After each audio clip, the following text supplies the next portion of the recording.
Welcome, everybody, back to the Happy Cynics. And I think this episode is going to lean more towards the cynical than the happy, but we'll give it our best shot, trying to keep from being too down in the mouth. But we thought in our deprogramming project to maybe delve into, we talked about in the last episode, religious paradigms.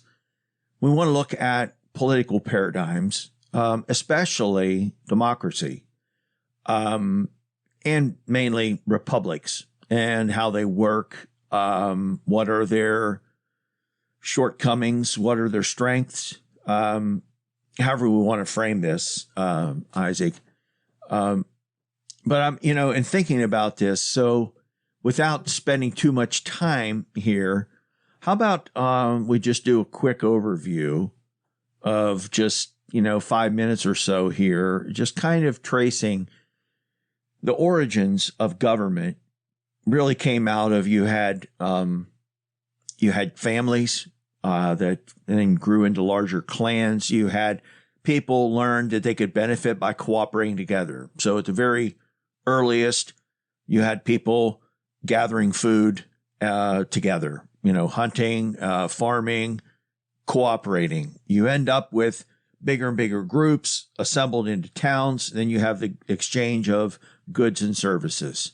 I'll trade you so many pelts for, this piece of this metal implement that we're working with in our gardens or whatever it may be. We end up with the emergence of religion. Inevitably, you end up with wealthy people, or say people with a lot of military power, but people who have like military political power who end up wielding this power as monarchs over these city-states, right? And jump in here at any point here, Isaac.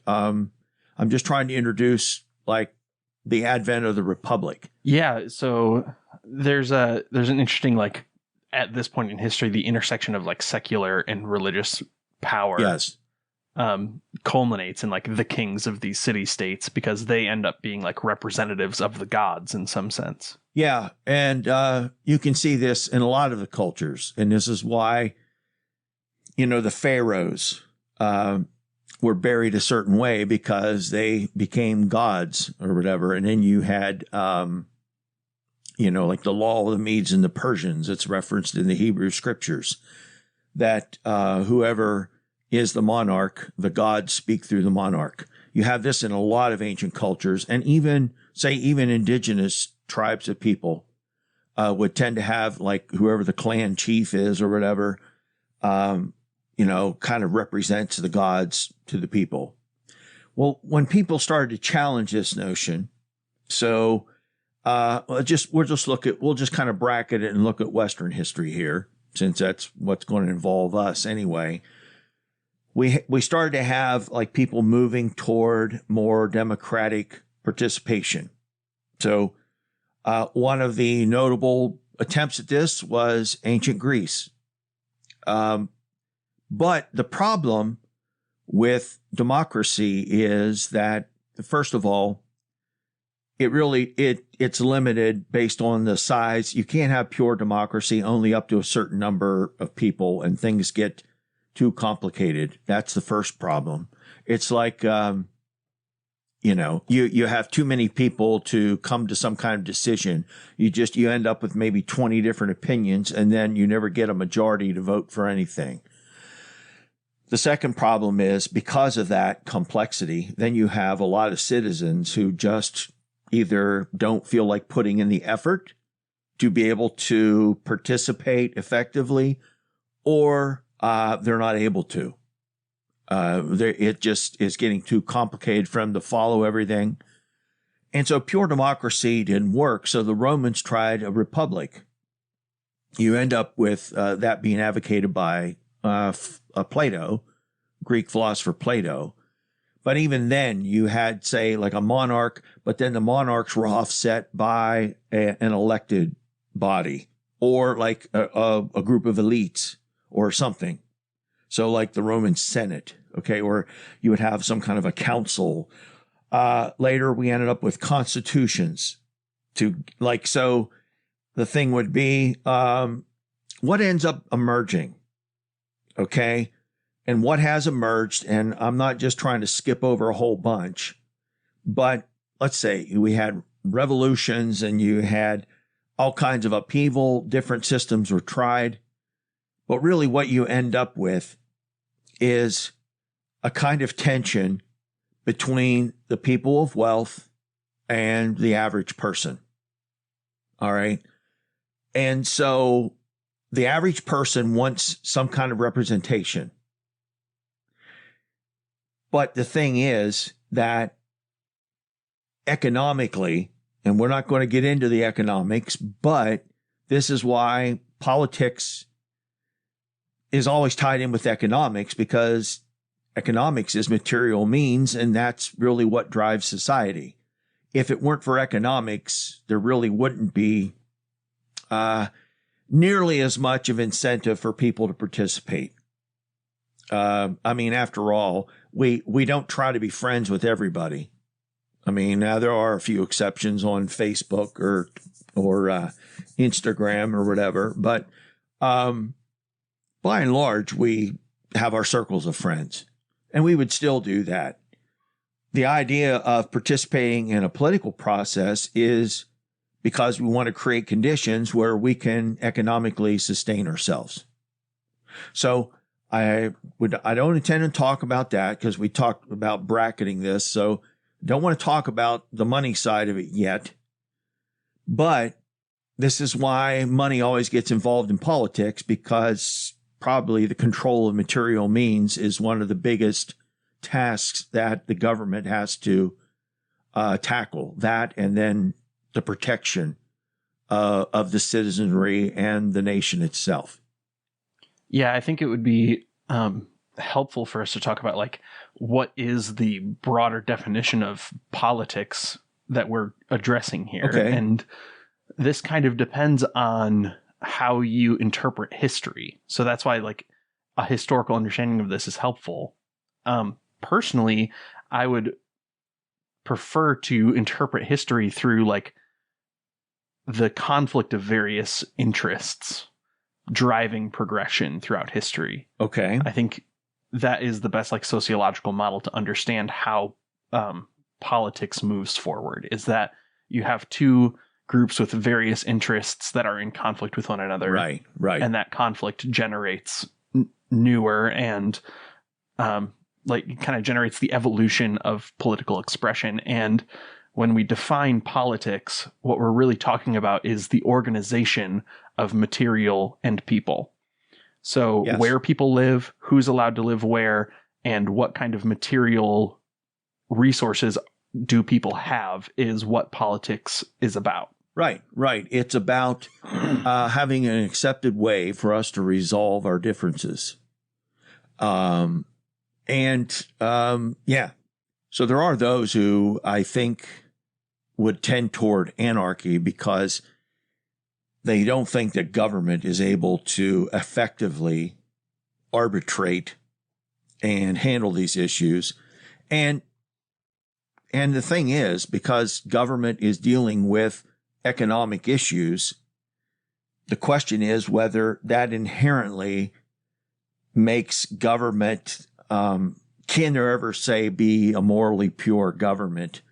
Or is government always going to be driven by economic concerns? Because if government's supposed to arbitrate economics, well, how do you arbitrate that fairly if economics ends up influencing the political process? And it's kind of difficult for it to not do that.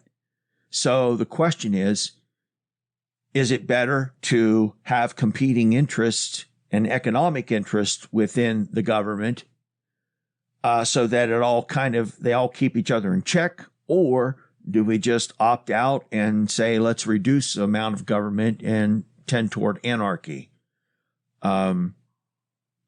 Yeah, I think it would be, before we get, like, too far into the weeds, I think it'd be good to sort of review what the purpose of this discussion is, which is to broaden the horizon of political consideration for our audience, right?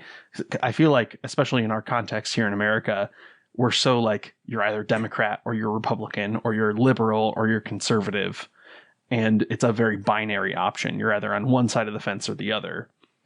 And I just think I think everybody knows this, that's too simple. And it tends to dehumanize the people that we share citizenry with. Well, okay, not only that, but what I also have in mind here, Isaac, is that you hear, like, I've had people respond and say, well, both sides do the same thing. Okay, so it's like there are wealthy people in both supporting both parties. Well, what I mean is each party has wealthy people supporting it. So does that basically take us all off the hook in terms of judging which party deserves the chance to use the position? Or I really don't think it does. I mean, because it is more complicated than that, it's not so simple to just say, well, everybody does it, so let's just continue to support the person we're supporting. That to me is just kind of shallow level thinking. It's like, it's like the kid who doesn't want to listen to either parent because neither parent is perfect. Yeah, I worry that we're in our political consciousness as a people, we're returning to a sort of like feudalistic or like monarchical mindset where, well, God's ultimately in control of the government. And so whoever's in the government just has God's blessing to dictate whatever happens to us. I see that mindset growing in the country that has so vehemently opposed it more than any other country in history. Yeah. It used to be. All that's kind of turned around. And I think a lot of that's turned around. Well, okay. So I don't want to get us ahead, but here's one of the key linchpins to the whole thing. Government, democratically driven governments can only be as effective as the effectiveness, like in other words, the average person casting an informed, intelligent vote. And even the founding fathers of this country were not uniformly trusting of the average person to pay enough attention and to be able to cast an intelligent vote. There are all kinds of people during the time period, before and after as well, who basically say, see, that's the problem. The average people don't want to be controlled by the wealthy, but yet whenever they're given the opportunity to cast a vote, to have a say in what's going on, people are just easily duped by people who are just basically lying through their teeth to them, and they don't know the difference. Yeah, I think one of the issues with the framers of our Constitution is, and maybe this is controversial to critique the framers, but they don't trust the average person to vote intelligently or properly, but they do trust the more wealthy people who are going to be in office to not be corrupt, essentially. Yeah, so go ahead. I'm sorry, I didn't mean to cut you off. The Republic is sort of framed as a way to limit who can and cannot hold office and is restricted to the wealthy. And the framers of the Constitution very, very clearly see wealth as correlated with moral purity and intelligence. Well, yeah, definitely intelligence, that's for sure. I read that there were debates over whether the right to vote should be limited to people that had a certain level of wealth of owning a Well, of it was possessions. for a very long time. And yes. So, oh my. So, the question, what do we do about it? That's a good question. Yeah, see, I think part of the issue is we now have a republic in which those who are in office, I think, are just as stupid as the general populace, and that protection against the stupidity of the general populace has just crumbled and failed. That the intelligent votes that we need in Congress are just incapable of happening. Yeah. There is no more intelligence in Congress. Everybody is just do what you are told by the leader of your party.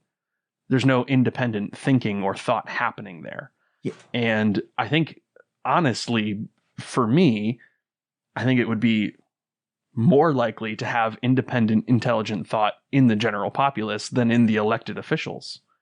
That representative democracy has sort of failed in that way. Yeah, I think that's a good part of it.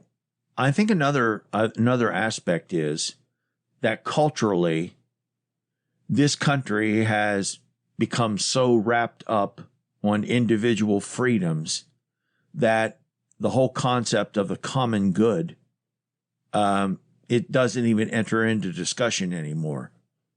And the whole purpose, well, not the whole purpose, but the primary purpose of government, well, let's put it this way. Okay, maybe that's a debate between conservative and liberal views of government. But let's just say this. One of the potentials of government is to promote the common good. But is that even really being, to what extent is that being discussed? So, well, and my worry would be how much of that is just a smokescreen for those who define what the common good is to have their way. Right. It's, I don't know. It's kind of a catch-22. The thing, it does seem to me, and I'm not trying to draw this to a close too quickly because there's so much we could unpack here, but it does seem to me that the long-term success of a government is having competing interests and having ongoing debates, so that each interest is kept in check by other interests. This is the same principle in which capitalism is supposed to work.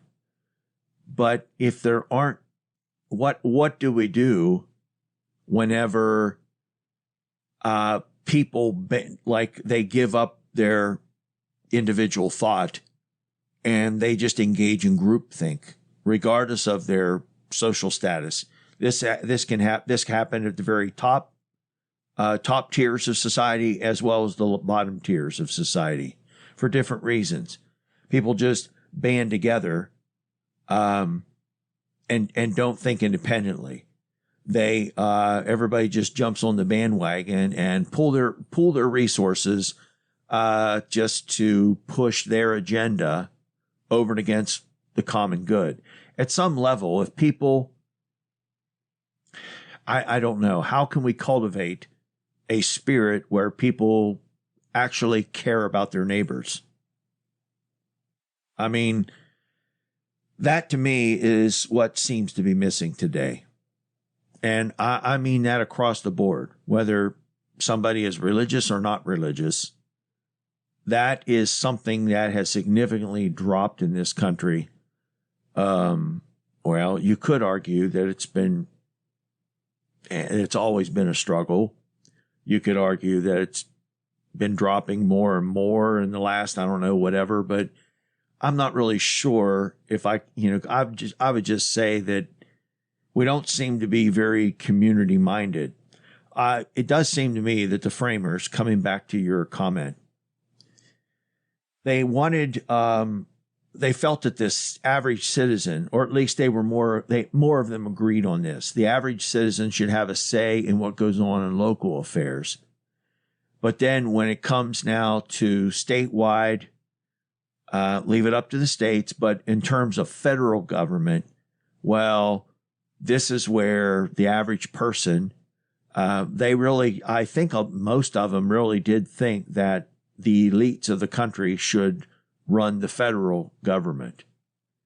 Well, and not so the average much of person. the Constitution is shaped by the experience that Massachusetts had under Shays' Rebellion, where a bunch of poor, in-debt farmers gathered together to overthrow the United States of America because they were being oppressed by the elites. And so much of the Constitution is a reaction to protect the state from that ever happening again, to crush any sort of rebellion against America. Because it's not like the Constitution was the first form of government America had. We had the Articles of Confederation first. Yeah. But the Articles of Confederation created such a weak central government that there was no mechanism for responding to large, violent protest or even war from outside state powers. Okay. Yeah, I was going to ask you to explain what you meant by crush those rebellions, but by just simply creating a stronger federal government. So anyway. Yeah, I mean, part of the way they got ratified was the Constitution was ratified was saying like, well, if you give the federal government this power, then any sort of rebellion like Shays' Rebellion, we will protect your property interests against the uprising of either slaves or debtors or whatever. I mean, that was a huge selling point for the Constitution. Yeah. And you got to remember the people who are ratifying this are the wealthy. They're the only ones allowed to vote on this. Yeah. I mean, this ends up being, it seems, kind of the pattern that emerges, I think, in all societies. I venture to say these dynamics are the same regardless of whatever form of government is being used. Now, I know I don't want to paint this with too broad of a brush, but what I'm thinking of here is that most things end up being run by the people who are the wealthiest. There ends up being an elite class of people who have so much material means that other people are dependent on these folks participating in society for them to get along. That is, unless everybody wants to go back to just farming and doing everything for yourself. And since people don't want to do that, well, you have to protect the rich people against the uprisings whenever the average person feels too oppressed. But then the rich person also wants to have their assets protected. The average person, on the other hand, wants there to be pressure on the rich person so that they can benefit from the rich person's wealth. And that ends up being kind of the tension. I mean, yeah, there's a debate in historical interpretation that has been going on for a long time, but is particularly going on right now of when you tell the story of human history, do you tell it from the great man perspective, where history is sort of told through the ongoing narrative of the great people in society who pushed the envelope? Like, you know, did the automobile revolution in America happen because Henry Ford created the assembly line? Right. And even though he didn't invent that, but is that who drives history, or is it the ordinary people who do the day-to-day tasks that push history forward one day at a time? Who is the more important to focus on? Which narrative do you tell? And there's a book I've read recently. I think it's Howard Zinn, A People's History of the United States of America. Very strongly recommend that book. Very good. But it goes through and retells the story of history from the perspective of the general populace. Mm-hmm. And it's a vastly different narrative that you discover when you view history that way. Mm-hmm. Right. So when we're talking about American government, the wealthy elites, the framers of the Constitution, while they believed in democracy, it was a democracy of the elite. You couldn't vote unless you had certain amount of property. Right. And the question is that an American ideal, or is that anti-democracy? Yeah. And I mean, because we were just talking about this before we started, just reading like Beard's analysis, Charles Beard's analysis of the economic forces behind the people who framed the Constitution. It's really interesting just to see. And it's just like, I think every United States president by today's standards, except for one, only one U.S. president has not been a millionaire. Of course, millionaire doesn't mean as much today as it did back then, but I would say probably we're not talking people just have $1 or $2 million. We're talking maybe people today that have hundreds of millions of dollars. I think they've been referring to them as centimillionaires now. I think that's a term kind of in between millionaire and billionaire. But like George Washington, Beard claims that Washington was most likely the wealthiest man in the country, just based on how much land he owned. And that's the thing. See, it's like the average person needs to, okay, so what, I don't know that there is a solution per se. I don't know that there is an ideal form of government. But what people have to be, at least if you're going to vote, okay, and you should vote, because at least we have that. That's the power that we do have. And if we don't use that power well, then then the government isn't serving us well. I mean, the thing is, every person that goes into office, I mean, largely most of the people that are in politics or in government are going to be among the wealthy people.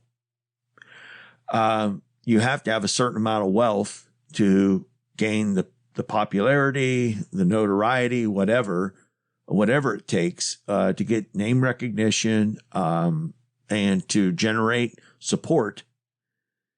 But then you have to be aware and ask yourself, okay, what is this person's personal interest? Now, the best we can do is try to figure out what makes people tick. I don't know. Let's put it this way. We look at somebody's track record. I mean, how do we judge? How do we judge people? We judge people by their patterns of behavior. We can't read people's minds, at least not yet. We can't discern a person's real attitude or feelings, except just to see how they behave. I don't want to get us off topic here, so I'll circle back around here, Isaac, what we were talking about. But it does seem to me that, well, let me ask you this. What do you think is the most important ways? What do you think are the most important ways that voters can be effective citizens? Well, I would maybe push back against the idea that in America, the citizens have a vote at all. And this is just something that I've been thinking about since we talked about democracy the first time, that really the votes are executed by those already in office, and that the the scope of who we are given to select for these offices is largely out of our control. At the federal level. Even at the state level, I would say Yes. the Republican and Democratic Party have so much moneyed Yes. power. Yes. And because we don't have federally funded campaigns for candidates, so that they don't have to go to private interest groups to fund their campaigns. Because of that, the average person's ability to vote is so restricted by the options they're given by the powers of wealth in this country that I don't think that there really is democracy happening. I mean, we can talk about Citizens United saying, corporations are people and therefore can donate to political campaigns as people, essentially enshrining in our government the idea that money is power.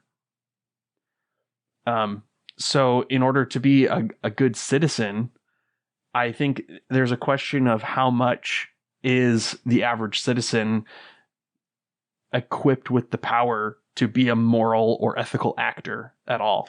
Well, I mean, truthfully, okay, so you get these solicitations from the political organizations and such, we need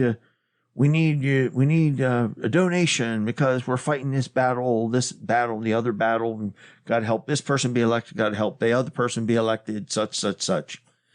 I think, okay, why would elections come down to who spends the most money? And the only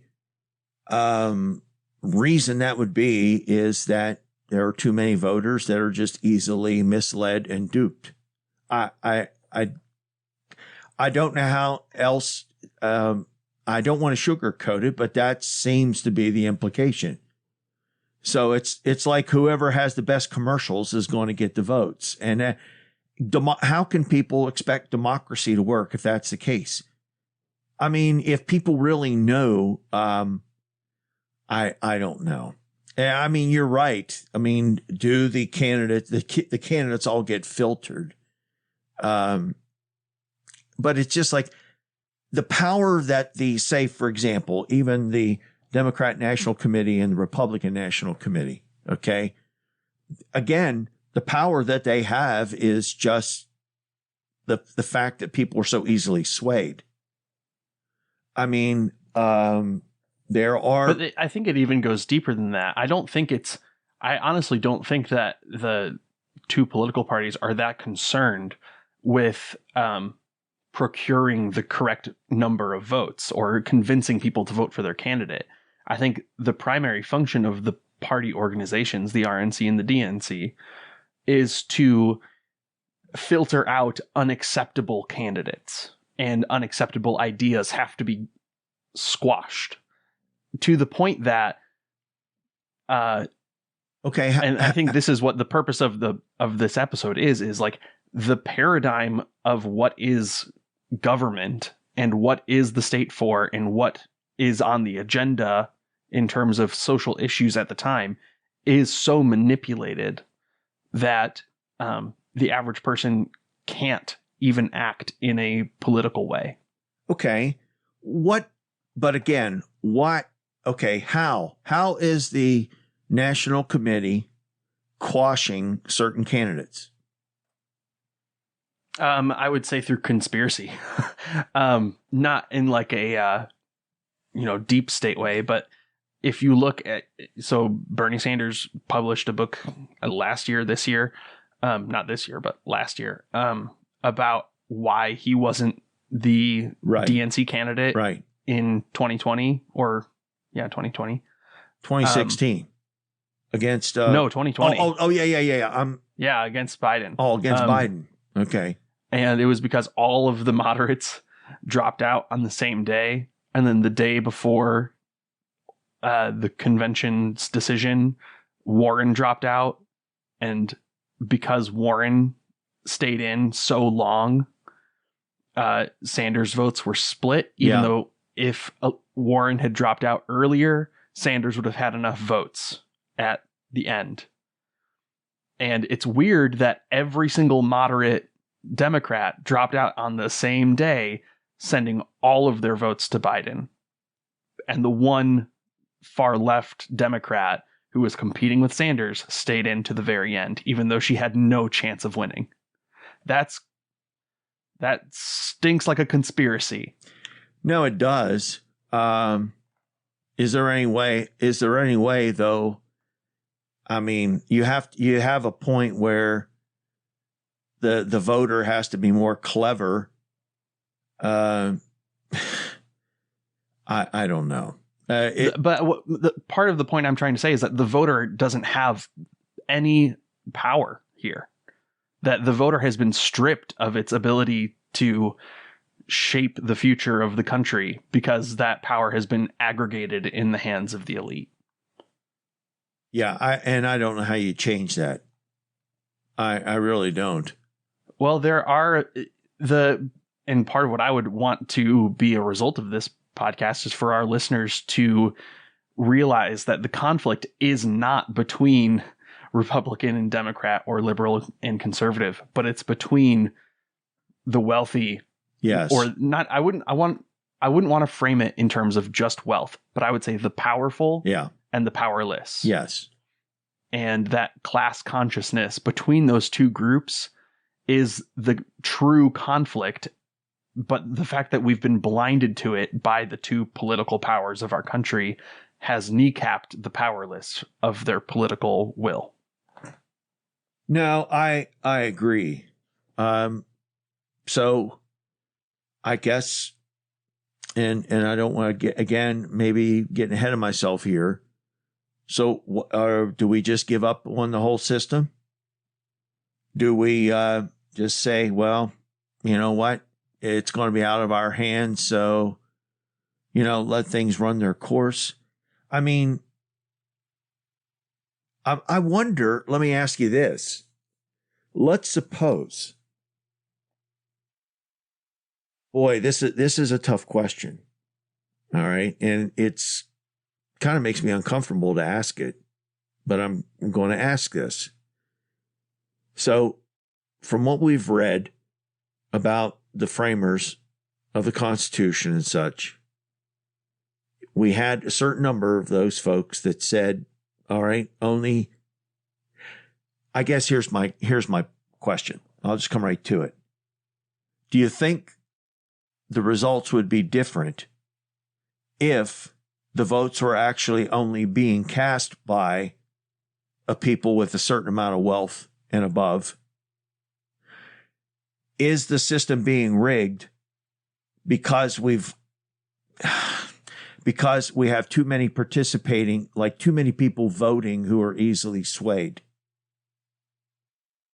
In other words, let's suppose only people that have family income of $100,000 and higher were voting. Do we think, or let's say even if you make it 150 or whatever, would Biden and Trump have been the candidates in the last election? I think that we probably would have ended up with two different candidates altogether. I do not see, in other words, it's not that the wealthy are handing us Joe Biden and Donald Trump and saying, hey, these are the people we want you to vote for. They are the people that they think they can convince people to vote for. Yeah, I think here and so the wealthy are, I would speculate that's their concession. They can't exactly have the person they would really like to have in there, but they'll find the person who they think is going to play ball with them enough that will be able to sway enough people to vote for them. Yeah, I think and this is speculation. Yes, yes. But that the wealthy and the powerful know that there is class conflict. They have class consciousness. They see themselves as one collective interest group. Right.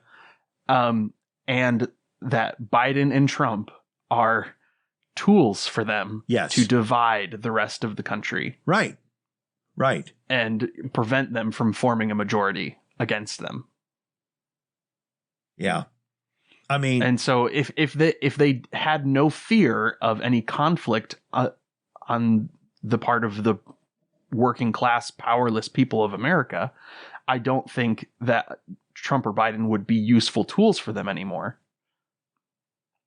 Yeah. See, this is where, okay, the power of the voter. All right. And this is what I want to suggest. The power of the voter is not going to be such that we can elect anybody we want to be president or senator or governor or whatever. I don't think the voter has that power because of all we've been talking about. But what the voter does have power to do is to at least move the ball in their direction a little bit, so they may get a candidate who, although is still beholden to the interest of the wealthy, may still actually care about some of the average person's interest as well. Yeah, I think the power of the voter can go beyond that. Yes. I just think that before you can get there, there has to be a collective consciousness of we have similar interests in terms of our material needs, and we can act outside of the designated political sphere to achieve our goals. So there would be, outside of just voting, we can band together, we can unionize, we can start cooperative companies where everybody has equal say. There are political actions outside of just voting, but in order for them to take place and to be successful, there has to be enough of a collective idea. Right, right. There needs to be, and that would be another thing. It would be helpful if more individual citizens participate in grassroots organizations. And the more grassroots, the better it would be. Yeah, and this does happen. Yes, there are several yes. Especially these small Midwestern towns that Right. are very poor, but were once built on extreme wealth. Right. There's this movement of, it's not so much a movement as it just is like a thing that's happening. But they are developing housing co-ops where the housing co-op will buy up a huge amount of the properties in the downtown area. And if you buy a property in that area, you belong to the housing co-op. And the purpose of these things is not to be like an HOA where they're coming around and making rules about what you can and can't do. But they are, because they're the majority landholder, they can keep rents and housing costs down for the people who live in that community. Right. And that has been very, very effective in allowing impoverished people to live in nice, non-gentrified in terms of aesthetics, but non-gentrified in terms of rent. Right. Right. Neighborhoods. I mean, that's a very effective political action that only requires one community of people who all live in the same neighborhood to say, we're going to limit how much property can be valued here. Yes. Yes. I think that's important. I'm thinking, in terms of considering which candidates to support, which candidates for whom we should vote. Okay, think of it this way. Ask yourself, among the people that are here, all right, what is at stake for each person? How much is this person's interest tied to something that's going to benefit me in some way? And then what's it going to cost me? See, I have no doubt in my mind. Okay, so say for example, all these even white evangelical Christians are going to vote for Trump, in spite of what he stands for personally, because they're convinced, and he gave them those Supreme Court justices, and they'll vote for him again probably because of what he'll push the abortion issue even further, because if somebody in his family wants an abortion, he'll be able to afford to get it for them no matter what. But that's not the person that's going to be affected by it. Here's the thing. People keep talking about term limits, and yet when it comes down to voting, people just keep voting for the same incumbents. One of the ways that we can keep politicians from becoming too beholden to the special interest and the wealthy is to keep new people in there, because initially they're only going to get in there if they have both the okay from the elites, but then also the okay of the average citizen. If the average citizen just keeps voting for incumbents or the same old names over and over again, it just becomes easier and easier for these people to just become the pawns of very powerful people.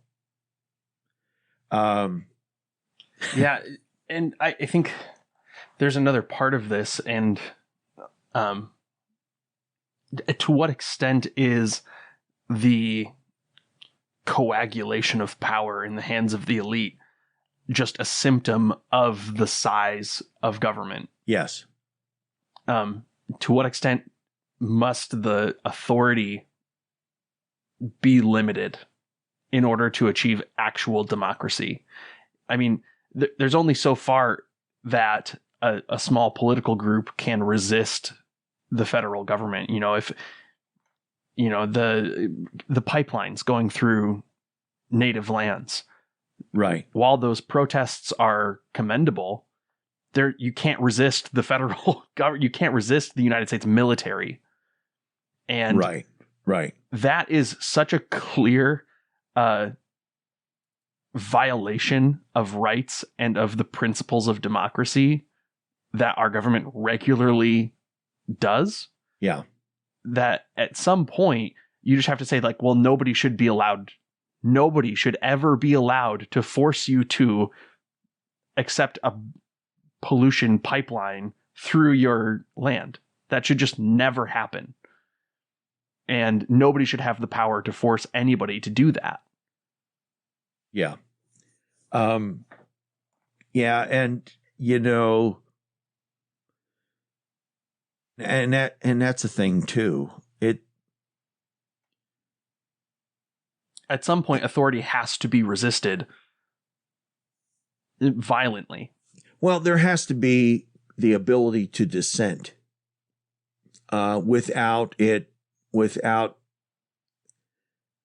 just to be able to protest or just to say, I don't agree or whatever. We're not necessarily don't have to listen to whoever protests if we don't want, but the notion that somehow people are going to be squelched if they say anything negative, that's a dangerous place to go in society. And what really especially when it comes to something that directs them very, very personally and does not serve the common good, except for lining the pockets of some oil executives. Yeah. Well, what I think is most dangerous in these days is, I hope this doesn't sound hypocritical to say this, because I don't think we've necessarily accused anybody of lying, but there are a lot of people out there that are just trying to erode everybody's trust in other people to the point that people are becoming paranoid. And when they think they've got somebody who will stand up for them. Like, there's no reasoning with them because it's very much like cults, the way cults operate. And the way cults operate and they gain that control over people's minds is by basically just ripping apart everybody else and saying over and over again why other people can't be trusted, why other people are wrong, why other people are misguided, et cetera, et cetera, et cetera. We're the only people you can trust. And once you go down that rabbit hole, then you're basically a disciple of that group or that person. And you cease to think for yourself. Because how else are you going to think for yourself if you don't trust at least information that you're given and check it out? But if you're just going to dismiss things out of hand, at least listen and go investigate it. You don't have to, there's a happy medium between just swallowing everything whole that people feed you or just basically rejecting it out of hand and not even giving it an audience. The happy medium is you listen to different opinions and then you go investigate.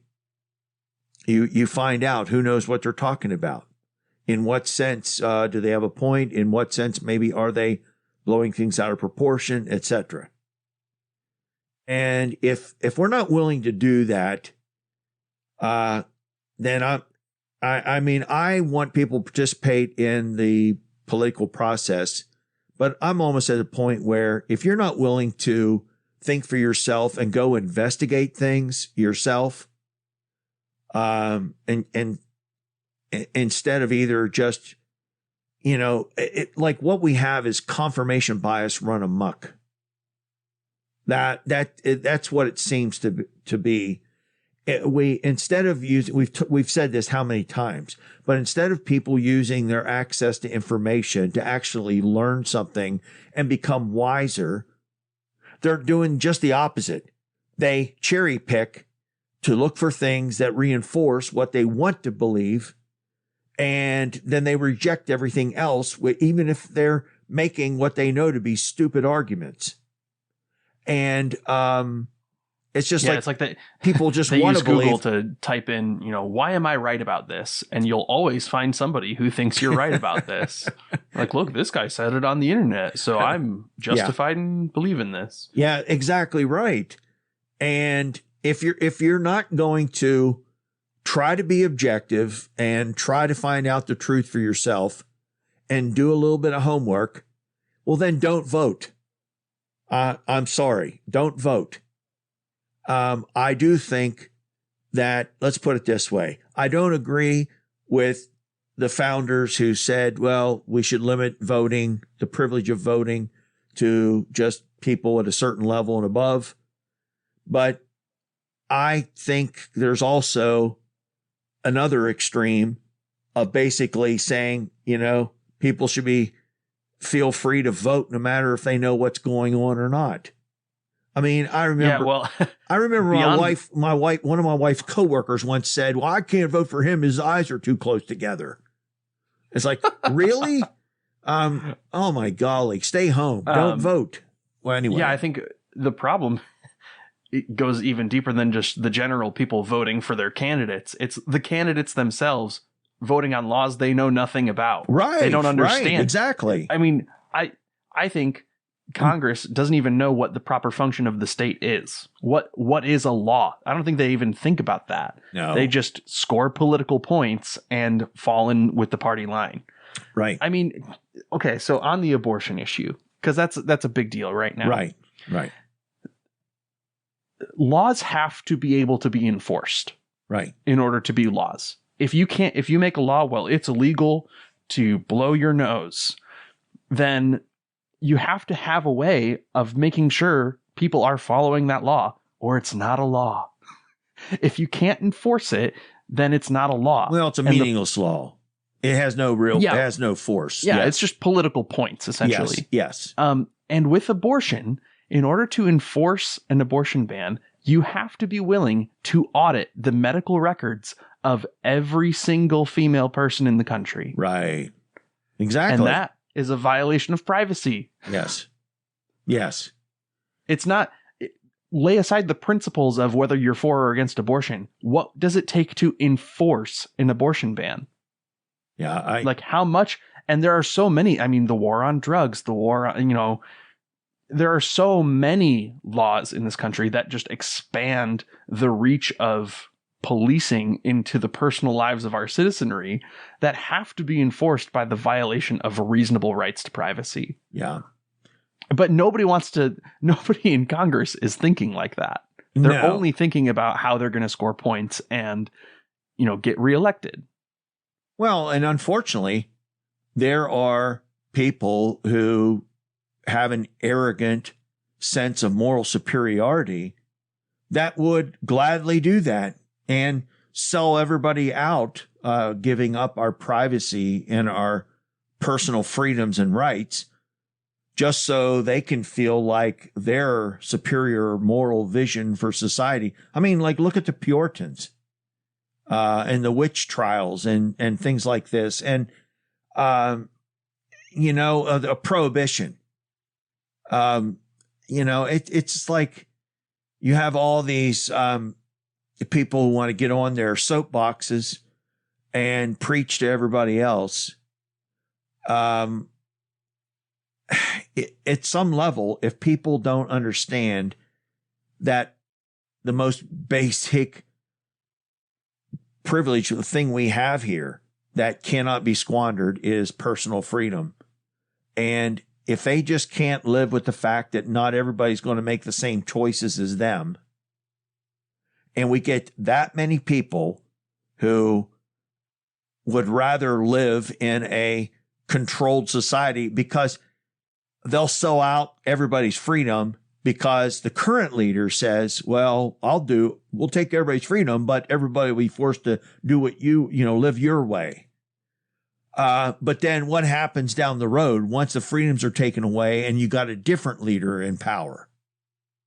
Because that's the way it happens, Well, so and the Russian, at what point does the ahead. leader say, I'm never going to not be in power? Well, at what point does this descend into fascism? Well, it's just like the Russian people put Lenin in power, but I don't think they anticipated Stalin and all the people he sent to the camps in Siberia, turning on his own people. And even Lenin, the Bolsheviks, who put Lenin into power, were persecuted immediately by Lenin. Right. Lenin was as much of an evil dictator as Stalin was. Well, yeah. I mean, he turned on Trotsky, I think, and exactly. Yeah, the people he was persecuting were to the left of him. Yeah, they were anarchists, which he couldn't tolerate. Right. So one of the things I kind of anticipate us missing here is that on either side of the political spectrum in America, that you have these like diehard Democrats and diehard Republicans, and both of them see themselves as the American ones. And well, the other side's just un-American. They don't believe in American principles. And you see that on both sides. Perhaps more vehemently violent on the right than it is on the left, but I do see it on both sides. And I think the idea of selling, like fully committing to supporting a party line, is the most un-American thing you can do. Absolutely. It's the least. And the question is, how much of what it means to be an American patriot is democracy part of that? Because by selling out to a party line, you are resisting democracy. Yeah. Being a patriot is much more than wrapping yourself in a flag. Being a patriot is living according to the principles on which that flag is supposed to represent. Yeah, and the question is democracy the primary principle of the American people? Right. And at what point is those who violate democracy being the least American? Yeah. It boggles my mind. You have some of these people are like, oh, America, love it or leave it. If you don't like it, then get out of here. And then they're like, oh, well, reelect. Well, maybe we ought to make Trump a king or whatever. It's like, well, if you don't like our democracy, then go somewhere else where they have or dictators. Like if see how wonderful it is. If you criticize, George Washington for owning slaves. Yeah. Are you un-American because you don't like George Washington? Or is what you're saying that, well, part of being American is not criticizing slavery? Yeah. Well, we ran into the same thing. You run into the same thing too with people, even Jewish people opposing, the slaughter of Palestinians, and saying, okay, does everybody have to be a Zionist to be? I just read an article today. There's a movement called diasporism. Like, in other words, Jewish people don't need to be Zionist, and we can embrace our Jewish heritage and values and such and culture wherever we're living, and quit being territorial and tribalistic about defending a piece of land or whatever. I don't know, but so it's not limited to one particular group. This is like basic human behavior. And democracy demands that we be tolerant of essentially an infinite variety of perspectives in the political process without turning to violence to quash people's voices. That is a fundamental requirement for democracy. Well, I would say this. For those of you who don't want to take the time to think for yourselves, then stay home on voting day. For those of you who do think for yourselves, get out there and vote, especially because there's a lot of people in the first group that won't listen, and they'll go out there and they'll vote in some lemming and follow their party or whatever. And you note here, I'm not endorsing anybody in particular. And just because I said there's people who want to make Trump king, I'm not saying he'll make himself a king. I mean, he's made some different comments. Between him and Biden, I think he would be the more existential threat, or at least more likely to do that. I don't picture there being a January 6th revolt if Biden loses. I really don't. But I've never seen anything like that before in American history. I don't think there has been. It's unprecedented. Well, and beyond voting at the polls, do what you can in your local community to resist the concentration of power. Yes, exactly. Get involved in grassroots organizations. Make the country strong from within at the bottom level, and then we can at least push back. We're not going to wrest power away. Like, the answer is not a Marxist revolt or, overthrow the government and upset everything. You just end up replacing one elite group with another is all you end up doing. And that's not the answer. The answer is for the average folks. Let's just say you have the elite and then the common person. The common people need to keep involved and stay informed and quit following. Just ask yourself, wherever you're getting your information, what is their stake in it? I mean, truthfully, investigate. Listen to the only way you can get to the truth is by listening to varying opinions.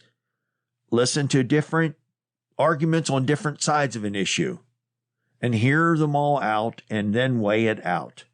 And broaden your horizon of possibility beyond what the powerful want to limit you to thinking.